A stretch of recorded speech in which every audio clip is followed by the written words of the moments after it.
So about 15 years ago, I was walking across the Stone Arch Bridge in Minneapolis. You guys know Stone Arch Bridge? Yeah, it was like the third or fourth day in a row that I was walking through there, just trying to figure out, like, what is wrong with me? I was miserable. I was working downtown Minneapolis, and everything on paper was amazing, but I was incredibly unhappy. I was just miserable. I kept thinking, what is wrong with me? Right? I mean, I had a great marriage. I was really close to my 3 teenage kids. I was about to go to Rwanda, super excited about that. My career was amazing. I had just been promoted. I was Employee of the Year, all this great stuff. But I was miserable, and I couldn't figure out what was going on. So I just spent every lunch hour going back and forth across the bridge trying to get some sort of breakthrough. What is going on in my life? And I felt like, this world, this paper life is so good, but nobody told my heart that I was good, like I was successful. My heart was sort of broken, I was sort of devastated. And I was trying to figure out, like, who could I talk to about this? And I was going through the list in my head, and like, I couldn't think of anybody to talk to. My mom would have been the most obvious choice, but she grew up just super poor. She was just always trying to put food on the table. We rented out the basement of a house growing up, just her and my brother and I. Like, how am I going to go to her and say, hey, I got this problem. I'm making $200,000 a year and I'm miserable. Like, what am I going to do with that, right? I couldn't go to her. I didn't want to worry my wife. Her and I both grew up super poor, and like the one thing I wanted to give her was financial stability. I didn't want her all wigged out that I'm like struggling with this thing. If I talk to my church people, they just tell me to pray about it, which is nice, but that doesn't seem like that's going to help me, right? My buddies that were inside the corporate world were all so successful. They all seemed so happy. I felt like, I don't really want to go to them because I'd feel really sort of dumb about that. The people that I knew that weren't in the corporate world don't really understand the pressures of the corporate world. I just felt trapped. I was like, who can I possibly talk to? I was just sort of trapped in this good life. And I don't know, any of you kind of relate to that? Maybe on some level of just feeling like, why am I unhappy? On paper, everything is so good. And so I'm going to come back to the bridge a little bit later, but I just want to start this really by saying I'm sorry. I'm sorry that my talk about helping leaders become happier is something we need in this world. I'm sorry. When I talked to Nathan last week, he said, hey, we have an opening, you want to come talk about it? I think our people would value this sort of thing, and I'm sorry about that. I'm sorry he thought helping you become leader would be a good thing, or be happier would be a good thing. And I'm just sort of finding that everywhere I go where I talk about this, and I talk about how do we become happier, people are like, I don't know. I need that in my life, and I just want to say that I'm sorry about that.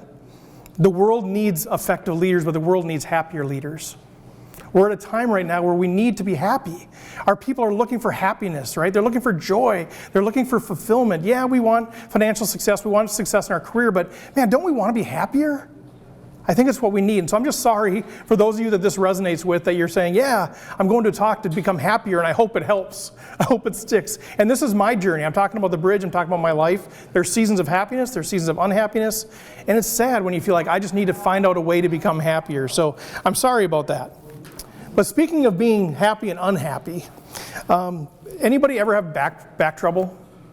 A few people, right? A few head nods. I didn't really until a few years ago. And it sucks. It really sucks. Like, I never had a problem with my back till a few years ago. I was like, what is going on here? It's sort of uncomfortable, right? It's sort of uncomfortable at first. Then it turns into pain. And then pretty soon you're spending every night laying on a hard surface trying to get the pain to subside. Like, it really sucks. And when your back is sore, right, everything else is kind of worse. You lose sleep. You become miserable. You become irritated. You become unhappy. And I started thinking that seems similar to my experience on the bridge. I would go to the chiropractor and they say, what's going on is you're sort of out of alignment. Things aren't really how they're supposed to be. You're sort of out of whack, and we need to do some things to adjust it so that you feel better. Ultimately, that you get more sleep and that you feel happier. So that brings me back to the bridge. And I was trying to figure out, who can I call? Maybe some of you even know this guy, I don't know. Anybody know him? All right. But I was thinking, I got to call Paul. Sort of better call Saul, right? I'm going to call Paul. Paul was an adjunct professor during my MBA program. We sort of connected. We stayed in touch a little bit, but I hadn't talked to him for like 6 months or so. He was a very successful entrepreneur, bought and sold businesses. He was a CEO. And I said, I haven't talked to you for a while. Here's my deal. I'm talking to him on the bridge. I need help. I need somebody to talk to about this. And he was incredibly gracious. He said, all right, let's meet for dinner, all right? Can you meet tonight? And he cleared his calendar, incredibly gracious thing to do. So we met at a cafe by his house. And pretty soon, he was pulling off this napkin out of the rack, grabbed a pen. He said, all right, here's what we're going to do. From what I'm hearing you, this is the exercise I want you to do. Do you remember when we went through the MBA program and you took that Strengths Finders test? Anybody Strengths Finders? Ring a bell? All right, I said, yeah. He's like, what were your top 5 strengths? I said, let me think. All right, learner, relator, achiever, strategic, self-assurance. Okay, he's like, great. Okay, good. Now, I want you to, he wrote them down. I still have this napkin. And he said, all right, rate those on a scale of 1 to 5. Before your promotion, how much were you using those strengths? They're all 4s and 5s. And it started to dawn on me where he's going with this thing. He said, all right, now since the promotion, scale of 1 to 5, how much are you using those strengths? They're all 1s and 2s. He said, what's happening is you are grieving the loss of using your strengths. There is a misalignment here in terms of who you are and what you're being asked to do. Yeah, it was a great promotion, but you are no longer aligned with who you really are and what you really want to do and what gives you life, and you're grieving it. And you don't even know it. You don't even see it. And I was like, yeah, you are spot on with what's going on there. And so like my back, misalignment was causing pain. It wasn't an issue of success. It wasn't an issue of recognition. It wasn't an issue of finances. It was an issue of alignment. I wasn't lined up with who I really was. And that was causing those problems. That was causing the same symptoms you get from the back, right? Those same sort of restlessness and irritability and lack of sleep and headaches and all of those same sort of things were happening. And I started realizing at that moment how important it is to stay aligned to who you really are. Like I'm the guy that, I took those personality tests because I had to. I didn't want to take the Strengths Finders in my MBA. I didn't want to take the DISC thing to get promoted. I didn't want to do all that. Like, how dumb are those things? That was me. I was like, this is ridiculous. This is crazy. Why do I need to take a personality assessment to be able to be an actuary? Like, this doesn't make any sense. After that time on the bridge, I became sort of not a junkie, but I got really excited about these personality things. And I took out all the ones I'd been forced to do before. I took a couple others, and I started looking for themes. And I realized, because I'm an actuary, I started charting this out, right? Year over year, how happy was I? What was I doing? That's you laugh, but some of you probably get it. I'm like, okay, yeah. A few people that makes a lot. Why would you not do that? Why would you not go linearly? Here's my years. Here's my 1 to 10 happiness, and here's what I was doing, and here's how aligned I was with my personality. And it was amazing how that graph just was right on, spot on. When I was aligned with who I was happy. When I wasn't, I wasn't. And it was not related to how much money I was making, any of those things, how many hours I was working. It was alignment to who I was. So I started realizing the value in staying aligned to who you really are. So it leads me to a question. What makes you happy? Think about like that. What really authentically, truly makes you happy? For 15 years, I've been trying to figure this out for myself. I've been talking to other leaders. I've been doing research, trying to figure out what makes people happy. And what's amazing to me, and it sounds so obvious, but it's different things. It is different things for each of us that makes us happy and makes us unhappy. So the question is, what makes you happy? Not what should make you happy, not what others expect to make you happy. What makes you truly happy? As I work with small business owners, a lot of them times they can't even answer that question. We have to probe. We have to spend hours trying to figure out because they don't really know. They've never really given themselves the freedom to ask, what really makes me happy? I talk to some leaders, and they love the cars, right? Man, I love cars. They're gearheads, or they love getting that new car, and that's amazing. That's amazing to me that they love that, and they're like, man, I don't know, just something about it. I love, the social standing it gives me, whatever. And I talk to other people like, oh my God, no, a car. Why would I want a nice car? I talked to one woman. She's like, it's not even about. I've got this brand new car, but it's not about the car. For me, it's a daily reminder that I'm enough. Because I set a goal that when I reach this level, I'm going to get a new car, and I got the car, and every time I jump in that car, I realize I'm enough. I have what it takes. I'm going to be a good leader, and I am a good leader. So how do you judge that? How do you say, is getting a new car good or bad? This is what we sort of do in our society. We take some truth and we say it's good or bad, and we have this binary reaction. But it's in the eye of the beholder, right? Some people, man, getting married, that is what I want to do. That's going to fulfill my life. Other people are like, no way. Like, that's not what I want. Does it mean marriage is good or bad? It depends. right? But we want to characterize this thing. We want to put everything into a nice tidy box and say what's good and bad. We are all different. We all have different things that make us happy. We all have different things that make us unhappy. And why is that? You think we're all humans. Shouldn't the same things? Should we go by Maslow's hierarchy and we all have the exact same things make us happy? No, we are all so unique. And I think it's time we really lean into our uniqueness. We have unique experiences with different people, right? We have all kinds of different things that are unique about us. So if there's no right answer in terms of what makes us happy, what the heck am I doing here? If you're not going to give us the one that's like Curly from City Slickers, right? There's one thing. Well, you're not going to give us the answer. Well, I can't give you a list. I'm not going to give you a top 10 list. Here's what you need to do to make you happier, right? That's not what I'm all about. It's more fundamental than that. It's more foundational than that. At the end of the day, know yourselves and make decisions in alignment with that knowledge. So I've been studying, like I said, sort of mine and other people's journeys. And here's the areas where people are the most misaligned that has the most impact. And it's huge for people. And I call these our core identity. Who am I? What do I want? Where do I want to go? How do I want to get there? Who do I want to get there with? These are the things that people are misaligned with in their life that they are really struggling with, that causes this unhappiness. When things are lined up, we have this nice straight backbone of happiness, right?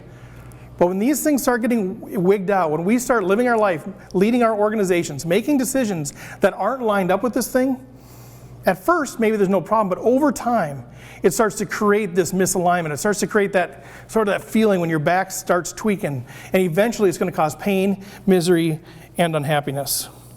This is the backbone of happiness, and it's just like the backbone for our bodies is sort of the central support structure for our bodies. This is a central support structure for our happiness. Happy leaders have alignment. They are aligned with their core identity. And unhappy leaders are not aligned. It really is that simple. I feel like it's just too basic to even report on, but I think a lot of people don't get it. And when I show this to people, when I talk to people about this, like that's what's going on. That makes a lot of sense to me. So there's no specific tactical steps for you to take, like, oh, okay, well, if you just have a gratitude journal every morning, you're going to be successful, you're going to be happier. That works for some people, but it doesn't work for other people. And the problem with those sort of things where you just say, oh, just do this, just do those 4 steps, is that for some people that doesn't work, and they start feeling worse about themselves. So what's wrong with me? Maybe I'm not capable of being happy, right? It's not, you have to be true to who you are and what you want to do, where you want to go, who you want to be there with, and how you want to get there. So I want to encourage you to do this, because if you don't stay aligned with who you really are, it's that cumulative effect. I feel like that's what happened to me on the bridge. For a long time, I was happy, but there was rumblings, right? There was little symptoms of, I don't really like that job. I don't really like that boss. I don't really like this, whatever. I don't love what I'm doing. There's sort of like these little things, but just sort of push them under the rug. And eventually they came to a head, and I don't know, my back dislocated or what happened, but it just sort of like I was out of alignment. And it was that promotion. Right? The promotion, which is a good thing in the corporate world, right? That's what you want. That's what you go after. And that ended up being the real source, the real cause of my unhappiness. So I want to encourage you to do that, to start staying aligned to who you are, or it's going to start affecting your happiness over the long run, if it hasn't already. So how do we get misaligned? How does this even happen? Well, the first thing is we don't know our core identity. For a lot of us, we don't really know who we are, what we want, where we want to go, how we want to get there, and who we want to be there with. We don't know. We might say we know, but when I ask people, when I press people, people don't know because we've lost sight of it. We've sort of lost sight of who we truly are at our core. And it's hard to align ourselves with something we don't know. It's like Lewis Carroll's Alice in Wonderland, right? There's this great exchange between Alice and the Cheshire Cat where Alice says, would you mind telling me, sir, which way I should go, which road I should take? And the cat says, well, that depends where you want to go. She's like, well, I don't really care where I end up. And the cat's like, well, it doesn't matter what road you take then, right? She says, as long as it goes somewhere. And the cat says, well, it's bound to do that. This has been paraphrased. If you don't know where you're going, any road will get you there.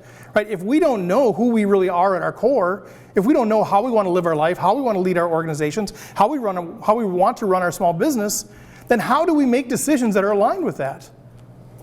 We can't. We're hoping to get lucky. right? And then one day we wake up and we're miserable, we don't know why that is. So it starts with really challenging you to know what are those things? What is your real core identity with those things? So unhappy leaders, as I've talked to them, the ones that are the unhappiest are the ones that can't really answer those questions. And the happiest leaders, at least a lot of them, they can answer those questions. The other way, other than lack of clarity on who you are, that we get misaligned is lack of intentionality. We don't make decisions that are aligned with our core identity intentionally. It's like me with the promotion. Now, should I have turned down the promotion? Maybe, maybe not, I don't know, but I didn't even think about it. I didn't even think about, is this new job aligned with who I really am and what I want out of life and how I want to get there and who I want to get there with? The question didn't even dawn on me. I wasn't intentional about making that connection. I took the promotion because I should. That's what you do, right? That's what you should do. You get offered a promotion, you should take the promotion. And that's a big area of misalignment for a lot of us, is we get should on, right? We get should on all the time. We do. We should on ourselves, right? I should go to the chamber meeting. I should hire that person. I should do this, I should do that, right? And other people will should on us all the time, right? It's kind of fun to say, isn't it? I feel like I have permission to say it because I'm not really saying it. But we do, right? You should read this book. You should listen to this podcast. You should hire this person. You should sell. You should. We get should on all the time. And sometimes we give into that without really making sure that aligns with who we are, what we want, and where we want to go. All those sort of things. And another driver is what we assume people are expecting of us, or maybe what they are expecting of us. We fall into that all the time. Well, I'm supposed to do this. This is what they're expecting. And this happens in marriages, it happens in relationships, it happens everywhere, right? We do what people expect us to do. And it's very easy to not have those things be aligned with who we really are. Right? We're people pleasers, a lot of us are. We're in Minnesota, right? And I'm guilty of this, right? I want people to like me.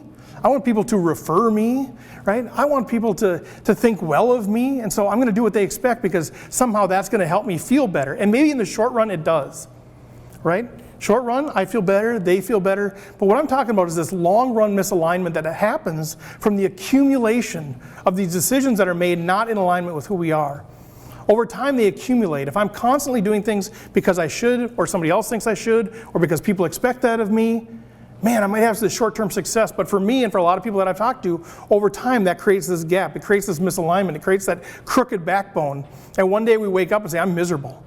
I'm not sleeping. I have headaches. I'm irritable. I am so unhappy. And that's what I'm trying to prevent for people, is to not get to that point, to start to make intentional decisions today that are aligned with who you are and not be so pushed by what you should do or what other people are expecting you to do. But I think the most nefarious cause of the misalignment is one that we really don't even see. It's defaults. We make decisions by default, right? And that's always been done that way. Right? We just do. We think it's easier. We think that's less risky to just do things the way they've always been done. And sometimes we don't even see that, because if we do things the way that things have always been done, we can blame the other people, right? We can blame the past. It wasn't us that took the risk that screwed it up, right? If I do something new and it goes south, it's my fault. If I do something old and it goes south, it's somebody else's fault, right? But we as humans are generally predisposed to doing things by default. We just are. What kind of toothpaste do you guys use? Anybody? What kind of toothpaste do you use? Anybody want to admit it? Crest? Anybody else? Colgate. Okay, it's not a trick question. Colgate? Okay, so how many of you, show of hands, have actually sat down, looked at the different pros and cons of all the different toothpastes that are out there? Because there's different ones, some are more effective than others, and they taste differently. How many of you have done like a taste test? You put out, here's Crest and Colgate and AIM and Sensodyne and Pepsodent and whatever other ones there are, and figure out, which one do I like the taste of best, and which one's the most effective. And if you're in the investment world, maybe do a Sharp ratio, right? Like, how much effectiveness do I get per unit of taste? Like, I'm going to create the optimal, side. Like, who does that? Have you guys actually done that, where you've gone through all the toothpaste and say, which one is the optimal one for me to use?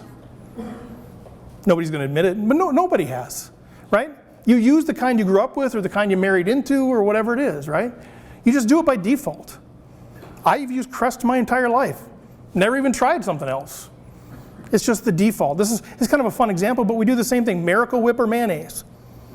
Real Christmas tree, fake Christmas tree, no Christmas tree, right? Sports team. Anybody sat down and listed the 32 NFL teams and said, I'm going to figure out which one I'm going to root for, right? Pros and cons, right? We don't, right? Either it's who we grew up rooting for, it's where we live, maybe something happened that we like, and we just kind of root for that team. We don't sit there and think there's not an intentional decision. We do it by default.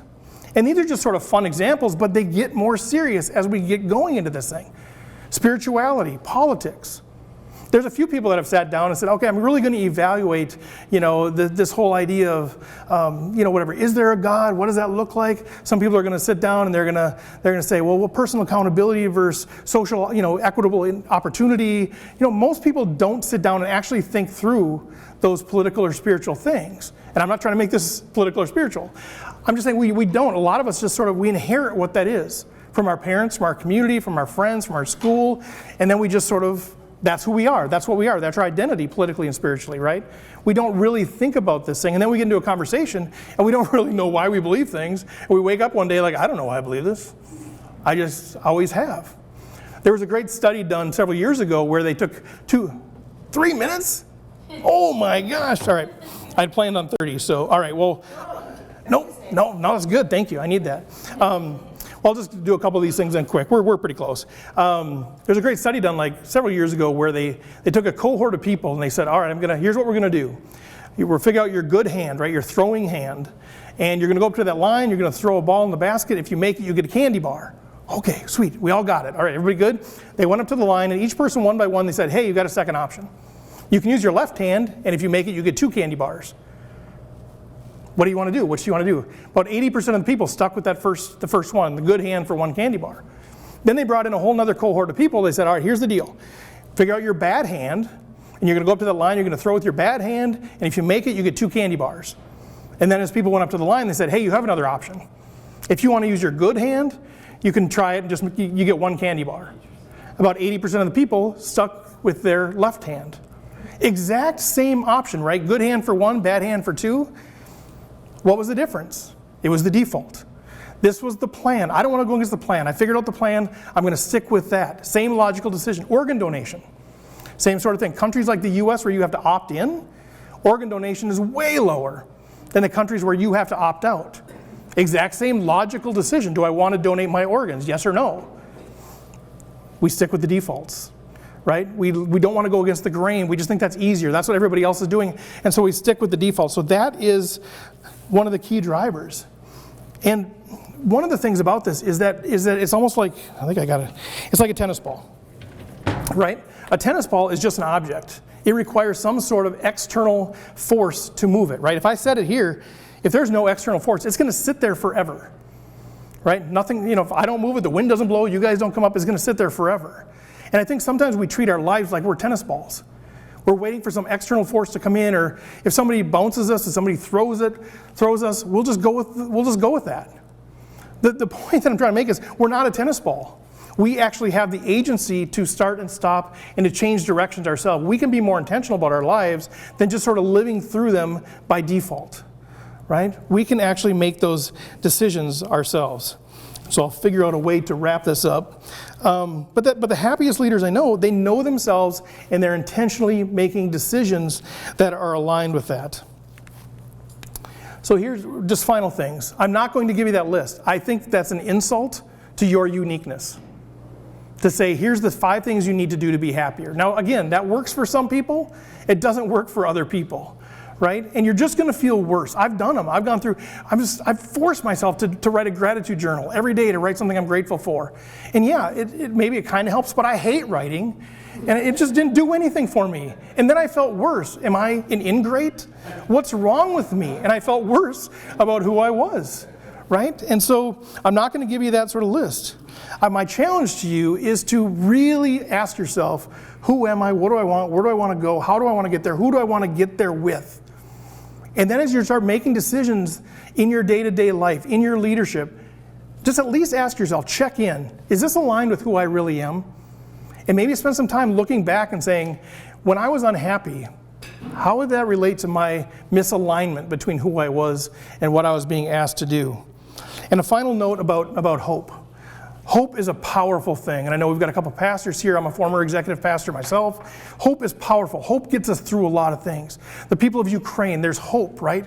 Where we're leaning on hope. Hope is so powerful, and it's gotten billions of people through some of the toughest times in their life. And I'm hopeful for my family. I'm hopeful for my marriage. I'm hopeful for my business. I'm hopeful for my community. Like, hope is powerful, but hope is not a strategy, right? Hope is not the way that you're going to get happier. I'm telling you this, like, I think a lot of us say, man, I hope things get better. I do too. But that's not how you're going to get happier, right? There's different ways you can get happy, and I'm proposing one way. And that is to really know yourself and really start to make those decisions that are aligned with who you really are. So that's what I have to share. So I know we were maybe going to have time for some Q&A. I don't know that we have any time for that. But I'd love to hear any feedback, what resonated with you, what's your story, that kind of thing, because we all have unique stories. So happiness exists when our reality aligns with our identity. That's what I've found over trying to study this thing for myself and for others. And I wish I could say I'm the happiest person in the world. I'm not, but I'm trying to get there, and I want to invite you all on the journey with me. That's what I have.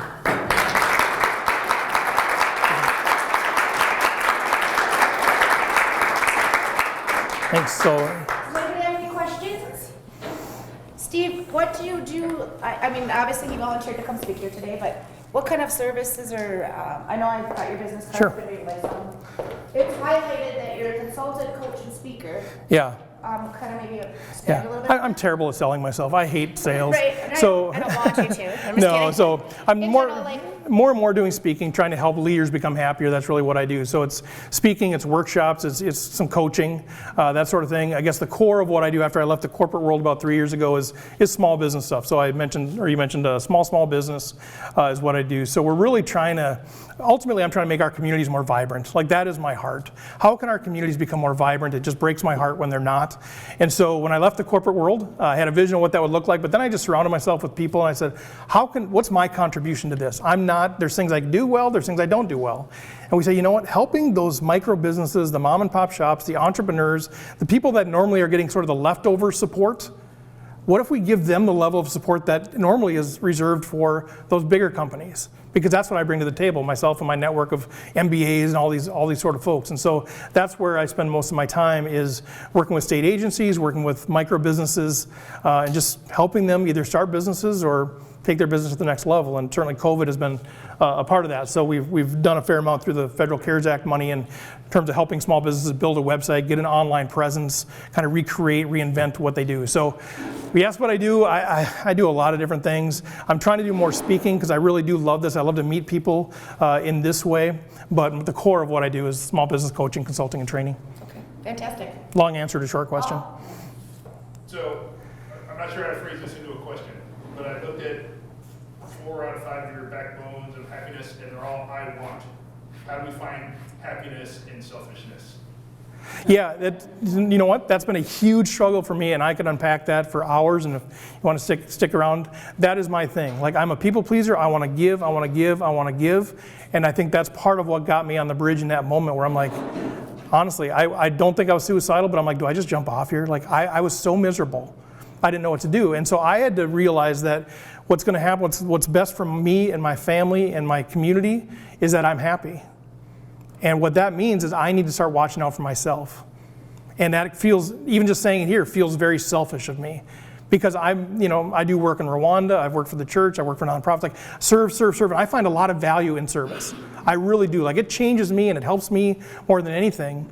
But I think I got so emptied out by serving others that I didn't care for myself.